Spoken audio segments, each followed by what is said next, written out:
বাংলাদেশ থেকে কেয়ার ভিসার কি ভবিষ্যৎ আছে? আর এখান থেকে যারা এখনো যাদের লাইসেন্স রয়েছে, যে সমস্ত অ্যা ম্যাক মানে কেয়ার কোম্পানিগুলো আছে বা কেয়ার সার্ভিস রিক্রুট করছে, তারা বাংলাদেশ থেকে কেয়ারার রিক্রুট করার জন্য তাদের কি ব্যবস্থা গ্রহণ করতে হবে? তাদেরকে দেখাতে হবে যে কেন তুমি এই যে যারা অলরেডি রয়েছে এই দেশে তাদের কাছ থেকে কেন তুমি স্টাফটা পাচ্ছ না। তো এই জিনিসটা তাদেরকে প্রমাণ করতে হবে। তাদেরকে অ্যাড দিতে হবে, তাদেরকে অ্যাড দিয়ে বুঝাতে হবে যে আমি এখান থেকে কাউকে পাচ্ছি না। অ্যান্ড দেয়ারফর আমি আ বাইরে থেকে একজনকে পেয়েছি। তাকে আনতে চাচ্ছি। B1 লেভেলের ইংলিশ দিয়ে আপনি অ্যাপ্লিকেশন করতে পারবেন হুইচ ইস IELTS এর ৪ এর সমপরিমাণ।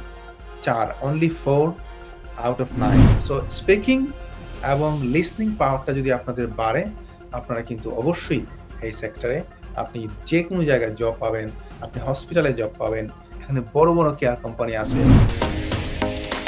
Stonebridge Legal Solutions Limited, your trusted immigration partner.